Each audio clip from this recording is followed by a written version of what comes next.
Another Nick No Banger.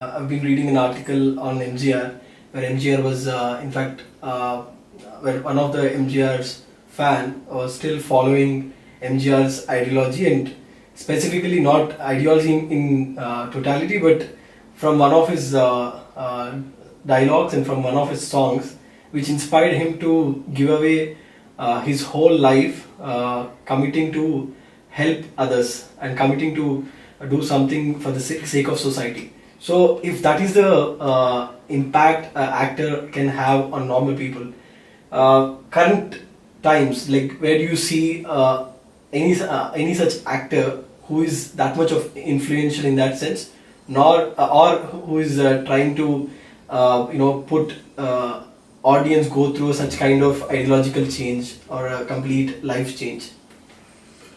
The times MGR lived in are different. See, now we have an explosion of media. By then, film is the only medium. And if you are addressing it, it's a mass communication to media which reached almost every nook and corner, with a star saying, mouthing those words and talking about idealism, talking about certain social action, meant a lot to people those days. And also the kind of fixation that MGR had, the kind of fan following that he had, hard core fans. I'm sure their lives might have been transformed, the change might have been, he might have become a reason for a change. He surely acted as a change agent. But if we look at now, neither that kind of an ideological commitment nor social commitment is visible through any of the films that most of the actors are doing. Rajinikanth can be one small exception where, and also Kamal Haasan could be another exception where, Kamal Haasan always believed in certain ideology. He is a self-declared atheist. He talks about equality, fraternity, and freedom of thought. Those ideas have always been explored through his cinema. The films that he wrote, the films that he directed, and even the films that he acted, he made sure that it made sense to the society. He always thought of making even cinema progress towards it. If you look at Rajinikanth, on the other hand, he had these populist lines to throw, populist political slogans in his films, and his actions are very populist in nature. So if we translate that into society and imagine that, okay, if Rajinikanth comes into politics, if he does, he might do all these ideal things that he is preaching in films, is a very rightful expectation if people have about it. That's why if you look at these two now politicians, Rajinikanth and Kamal Haasan, do have something to carry forward. Their films had something which projected their ideology and their understanding of society and their empathy towards society. Now that they have to convert that into their manifestos, an articulated manifesto, a political manifesto, which they haven't done it, and I'm hoping that in the way Kamal Haasan now speaks in his political speeches, he is talking about people coming together and making a difference, which is good. And Rajinikanth also in his first political speech made the same kind of an impact. Like his party is not going to start anew, it's only a name, but all his fans are going to be his party base, which is a rightful step towards a new kind of a political scenario. So their thought, their films, their personality and their political ideology seem to be converging at one level, which is a positive thing. Okay. So when it comes to electoral politics, it's all about relevance, it's all about the connection of a ordinary person, a layman, a working class with that particular person. So in fact, I see a lot of MGR films has a connection or a relevance with a ordinary working class person, where he was a fisherman in one of his films, where he was a cobbler in one of his films, even Kamal Haasan, majority of his films has a very staunch ideological take against the against terrorism, against religion, and again it comes to Chiranjeevi, even in his films like Swayam Krushi and Apad Bandhavadu and all that, his characters are pretty much grounded and very close to being a representation of a working class and representation of a underprivileged section. So if that is so, still, I mean, where can we draw lines in between somebody who has that kind of body of work and somebody who is going to come into politics who doesn't have that amount of body of work? I think best example could be N.T. Ramarao. N.T. Ramarao became a successful actor, but once he became a successful actor, that is when Dravidian movement as well as anti-Brahmin movement was very strong in Chennai. He, of course, by then the entire South Indian film industry was very much in Madras, and also there were a lot of Kamma caste ideologues who started anti-Brahmin movement in Andhra Pradesh. That is, so obviously the ideological framework that was set in at that point in time, the anti-Brahminism, was very much his ideology too. And also the influence of left cannot be ignored at any point in time because they are the ones who have been fighting for the rights of the underprivileged. So these two put together, anti-Brahminism and as well as communism as an ideology, I'm not talking about the party, I'm talking about the ideology as communism. These two things have influenced even N.T. Ramarao's films. Even the films that he wrote, like even mythology like Sita Kalyanam, he essentially makes Ravana the hero. That is a byproduct of Dravidian ideology, where we claim, the South Indians claim that we are the Rakshasas and North Indians oppressors are the Aryans. So that Aryan Dravidian theory, it comes across very strongly with his ideology as well as anti-Brahminism. If you look at Danavira Surakarna, the entire film is written on condemning those caste lines which Manuvada or Brahminical ideology propagates. So he had ideological backup as well as because he's not just an actor, he's a writer, director, producer, and all those things put together, he is a much better icon, I can say, from Andhra Pradesh, who could marry his popularity with populistic plans as well as ideological backup. So that's why he could bring like one community forward, because we all know that Reddys were the dominant caste and Congress was filled with Reddys. Now you need an alternate solution, alternate political platform for the people who are now becoming economically strong as well as culturally strong. That is what he did to the Kamma community. Though, of course, he has included a lot of BCs as well as SCs into his party. That's precisely where the party got strengthened, because either it is Reddys or Kammas alone can't come into power in their own caste merits. So we are talking about a unique combination in terms of ideology as well as oppositional ideology in terms of political reality. So if Reddys are equally Reddys are rich and powerful, and there has to be a counterbalancing. That is what has happened at that point in time. So ideology, popularity, as well as strategy and socio-dynamic mechanism, everything put together makes what NTR we now think back and look back and analyze. So he was a right combination of using his popularity with an ideology to come into power and start practicing the populist measures of governance and sustain power for quite a longer time and make his party unmatched for quite some time. Yeah, perfect. So very interestingly, as you said, even there is a huge amount of body of work also which is also coming into picture when somebody is projecting themselves to be a representation of the masses. On the other hand, like interestingly, now we have one more person coming into politics in the Telugu region, which is Pawan Kalyan. So probably he started his career in 1996, if I'm not wrong, with a film called Gokulamlo Sita. Akkadamma Ikkadabbai. Okay, Akkadamma Ikkadabbai from my bad. So it started with Akkadamma Ikkadabbai and the recent film Agnyatavasi. I mean, if at all we have to draw parallels in terms of the kind of work that he did with the political entry that he has, where do you think he stands? See, Pawan Kalyan, if you look at his filmography, he did only 25 films so far. I mean, actually most of his films are either love stories or most of them are love stories or action films, which do not have any of the ideology at all. So he also directed a film, that is Johnny. Even that film does not speak what he is or what his ideas are. He has remained a mystery for most of the filmmakers as well as to the audience, because he is considered a person wary, man of his own thoughts, mostly an introvert. That's why neither his films nor his public appearances can create any kind of ideological backup. What he thinks and what exactly he wants in his life is something which seem to be muddled up both in terms of cinema as well as his personal life and personal journey. So hence, he is popular for sure. Popular for what reason is something we need to understand. Most of his fans are either from 16 age to 25. That's it. Any person beyond that, like 30 plus. Majority of the fans. Yeah, majority of the fans are from 15 to 25 or 16 to 25.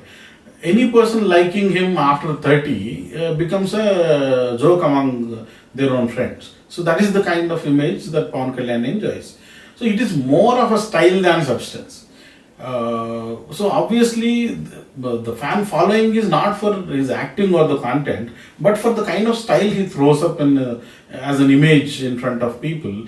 And maybe there are few films like Toli Prema and Kushi, where youth could identify him as an icon who appreciates love and the romantic nature of love.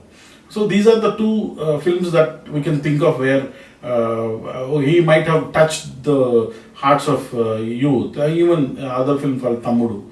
Most of his films are either directed by Tamilians or remakes from Hindi or some other language.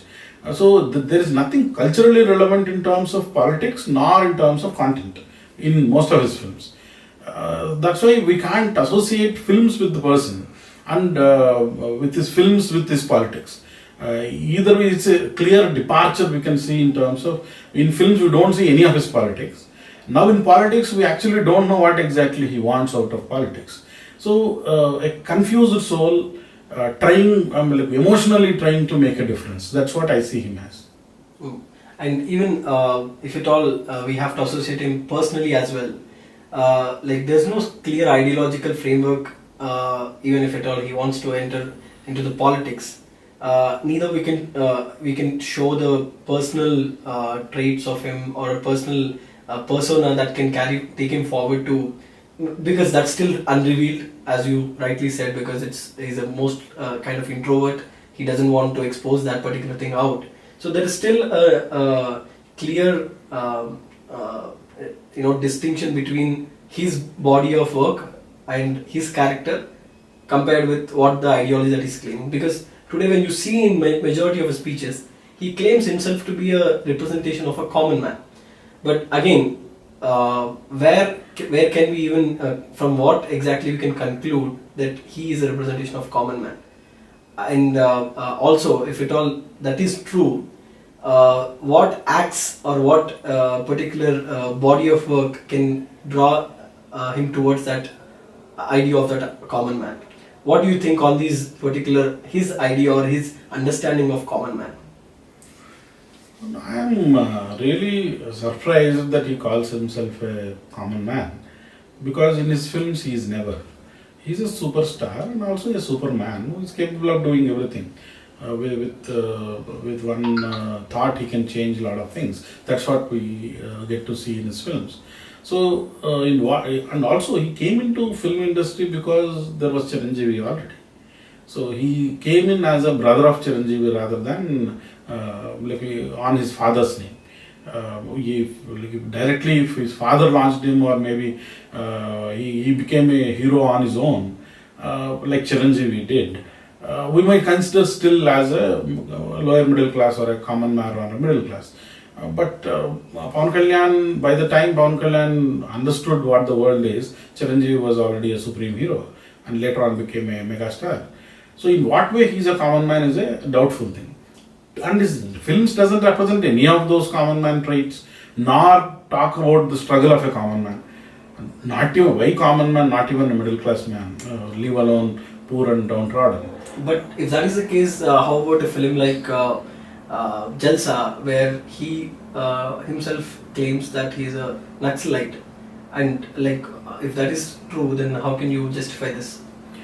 And this is where the funny part starts. Just because he claims that he's an Naxalite in the film, does he know, I mean, like, the ideology of Maoists? Does he know ideology of left? If you look at the first part of the film, he is actually, I mean, like, teasing the girl, treating the girl ill, and treating the next person. I think Brahmananda played one character, like, who gets humiliated all the time.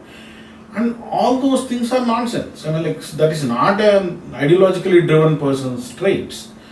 Suddenly, if he claims he is an Naxalite and he suffered a lot in childhood, all the style that he has shown in the first half, as well as the apathy, utter apathy for humankind, can't be justified. That is where the confusion of Pawan Kalyan comes into play.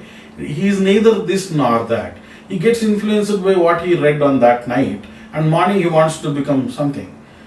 That doesn't happen. So there has to be a consistency in terms of how you build your ideology, and also how you start functioning with that ideology. It is not about getting kicked up about an ideology by reading a book. So you need to know much deeper. So that is something which he doesn't seem to be doing.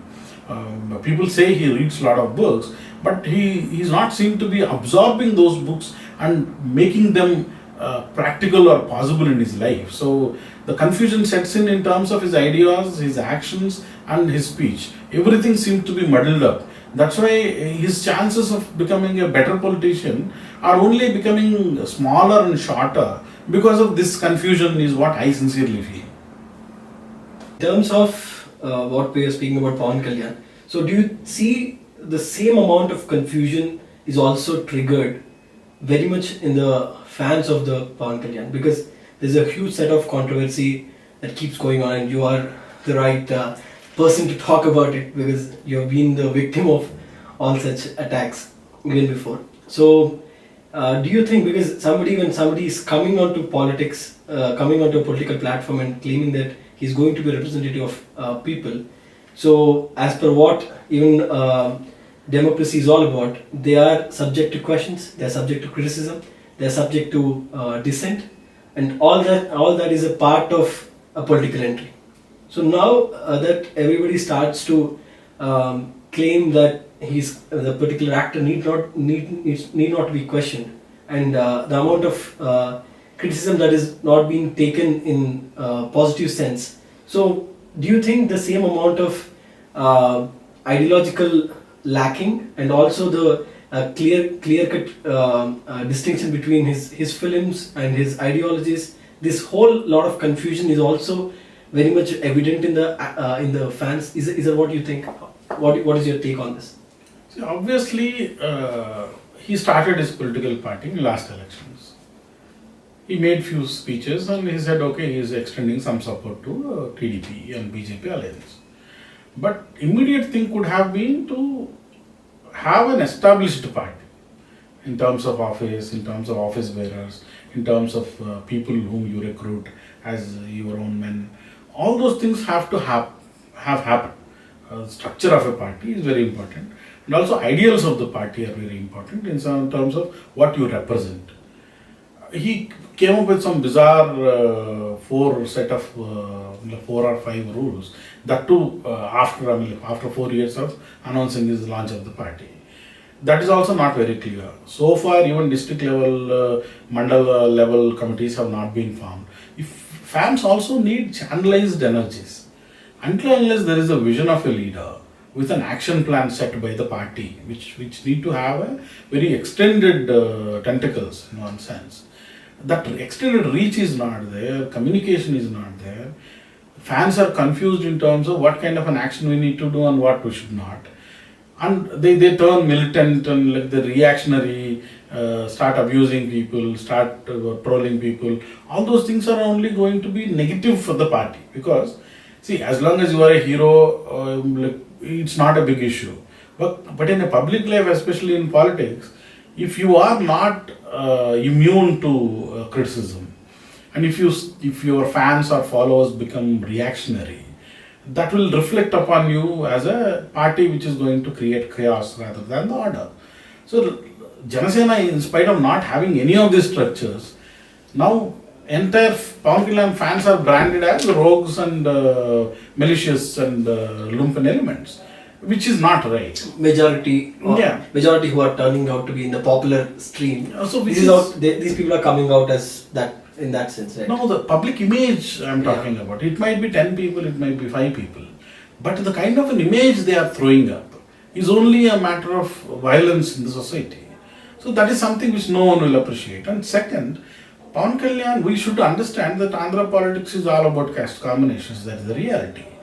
And he comes from a affluent Kapu community which is desiring to become a political power.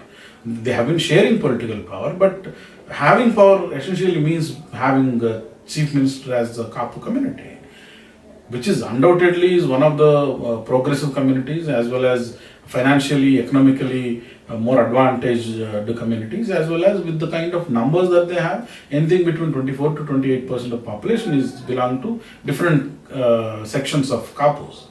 So if he comes up and says, okay, Kapus need political power now, and we'll join hands with, say, Dalits and minorities, I am sure he has every chance to become a chief minister.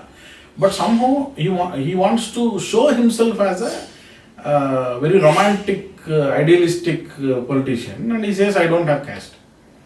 But most of his fans, especially the militant fans, are essentially from his community because they own him so much. So neither can he disown them, nor can he own them because he want to put up a show that he doesn't have caste. If he doesn't have caste, then why all this entire Janasena party is filled with caste, his caste people, all the office bearers except for 1 or 2. So that's only a tokenism. So he should come in open that it is fine, the caste is a reality, and we are not out here to discriminate anyone, but to have our own power so that our community progresses further, and join hands with weaker sections of the society and come to power. Because right now, minuscule minority castes are in a dominant position in Andhra Pradesh. The majority caste, which is Kapu, if he is coming to power, I am sure no one will have a problem, except for the currently people whoever are in power. Somehow, Pawan Kalyan is not getting this message right. So he's out there to pretend and cheat himself and cheat the society rather than make a point and become a leader. So he's not doing that. That is where the disappointment comes in. So his confusion is leading his fans into confusion. These two confusion is creating chaos among public life, public order. I think Pawan Kalyan should get a clarity. Then only see his image and his popularity might help him get some percentage of votes out of his community. But he needs to join others to get more votes. For that, there has to be a political plan, there has to be an agenda, there has to be a governance plan, something which he has not delivered yet. And he is leading people into more and more confusion by not committing to any of the ideology that we are talking about. So that is where he might play a spoil sportism more dangerously.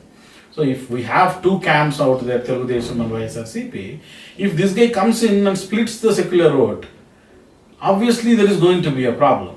So is he interested only in splitting the vote, or to create, to become a CM, or to make his community stronger and become politically powerful?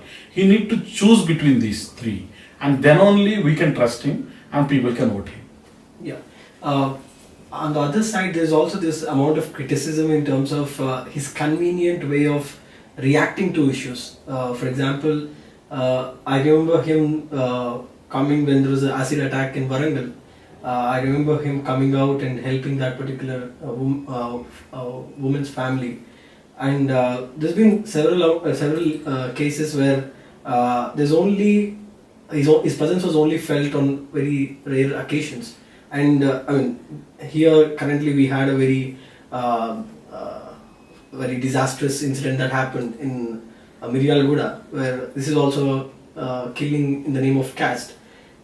Because I think if somebody is claiming that they are caste free and they are somebody who doesn't associate themselves with any particular caste, don't you think who is in the public domain and who wants to be a representative of people should also respond to issues like this and make a stance very much clear? See, Pawan Kalyan is an individual and a politician and a president of a political party. By being all the three, he has a right to his own right in terms of responding to what he wishes to respond to. But we will judge him based on what kind of issues he is responding to and in what way he is responding to. The way he responded to Sri Reddy, the way he did not respond to me, the way he is never responding to Pranay's case, all those things only give a glimpse in terms of what his persona is and what his priorities are. We have to draw our own conclusion that he is anti-woman, anti-Dalit. It's a simple fact. And that is reflected in his actions or inactions. So if he doesn't want to care for these people, then he should not be coming and asking even votes from these people. If these people don't vote for you, obviously you will not come into power. So as a politician, he should understand that inclusivity is something which is required of a political process. So if he doesn't understand this basic in politics, he will remain a chota mota leader who might be doing blackmail in politics and getting away with some kickbacks that he is going to get. Not a leader at all. Yeah, and also on the other hand, like as you mentioned, in terms of his fans being militants, in certain cases, because there are also other section of people, especially these people are somebody who are settled in US, who are settled in other countries, who are a huge fan base for Pawan Kalyan, and who themselves tell that Pawan Kalyan is the greatest source of inspiration for them, for the kind of life that they have or for the kind of choices that they made. So again, I mean, don't you think if that is true, there is also necessity for such narrative to come mainstream? And don't you think Pawan Kalyan also, or people associated around Pawan Kalyan, need to bring such kind of narratives into mainstream, if at all that is what they wanted Pawan Kalyan's image to be like? So there is always a difference between reality, propaganda and image. So in his image building, there was certain mystery woven around it. He's a very intellectual person. But when he talks about any of the issues, his intellect is not visible. He reads a lot of books. That wisdom is not shown. He is very empathetic. What has he done? He helped some people. For me, a simple logic is, if a person earns 1 crore and he gives away 1 lakh, it is not service but tax saving. So I don't see Pawan Kalyan's philanthropical work beyond his comfort levels. Did he give away everything? No, he is giving part of what his earnings are, and he is a crorepati. Giving few lakhs away is something you need not talk about it as a great philanthropical work. So this propaganda that is like, in what way he is inspirational and in which way he is inspirational is something which I am waiting to learn. Because see, at the end of the day, a public persona, and he is available very much in public domain, all the information about him, his personal life to his filmography, to his political ideology, to his every speech and every word. I don't find him inspirational. If these people are finding him inspirational, I would like to know what these people have seen in him and how much they have known him. So if just by propaganda or maybe a fad or just by getting influenced by others, this independently thinking people may not get into this kind of a goredatu is what we call in Telugu. So you like flock, you need not go behind a person without even knowing what exactly he is. Because he has not met those people personally, I am sure. They don't know him personal life, I am sure. So whatever is available to me, I am sure available to them as a person. And I don't see anything inspirational, or maybe I know more inspirational people than these people do.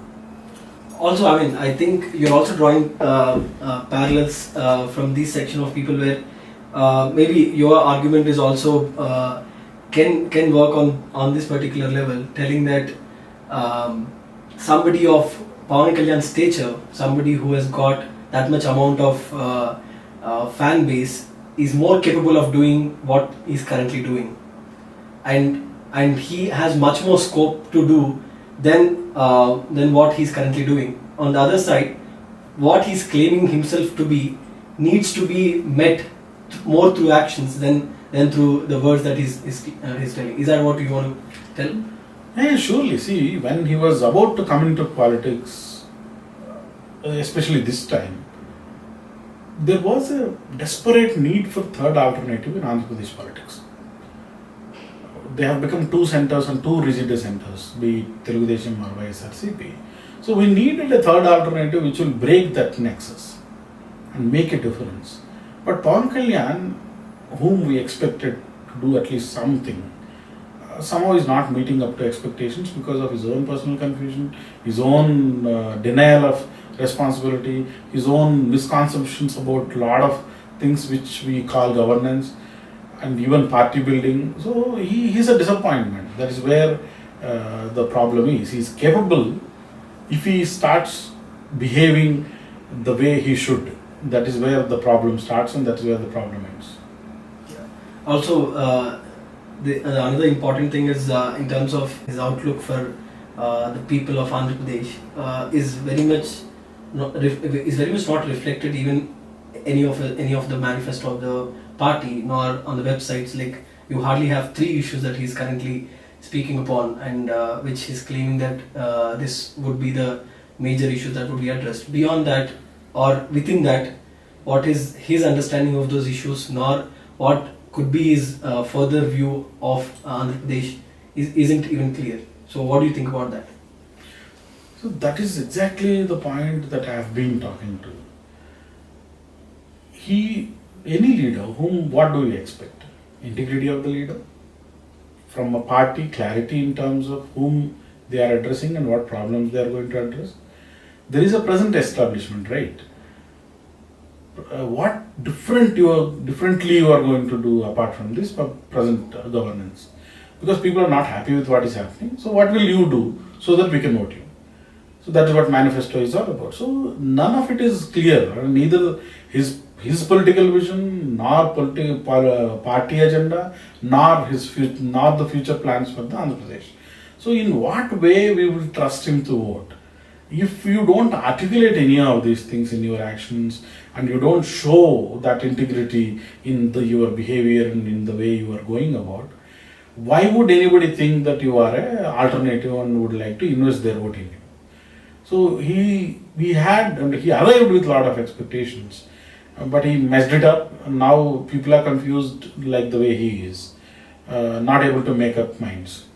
So finally, to sum it up, starting from MGR to Pawan Kalyan, so where do you think Pawan Kalyan is going to stand on that spectrum? And on the other side, even Rajinikanth and Kamal Hassan from Tamil Nadu. So do you really think what exactly has turned out to be a fortune for MGR, where he turned out to be the who is already a demigod and turned out to be a chief minister? Do you really think, speaking on all these things, do you still think there is a hope left for actors who are turning into politicians and who wanted to turn into politicians to turn those fans into voters and win those seats that they are aiming for? See, in Tamil Nadu, 2 stalwarts like Jayalalitha and Karunanidhi has fallen. There is a political vacuum for a strong leader. Whether it is Rajinikanth or Kamal Hassan, there is a chance that they might emerge as the winners. They may not form the government or they may not become CMs immediately, but they will surely become a power to reckon with. That is for sure in Tamil Nadu. And also, we have already spoken about how Rajinikanth's vision and Kamal Hassan's ideology is very much exposed and people know about it. So these two have a better chance of sustaining in politics and maybe becoming successful or maybe highly successful. But if you look at Andhra Pradesh, the scenario is a bit different.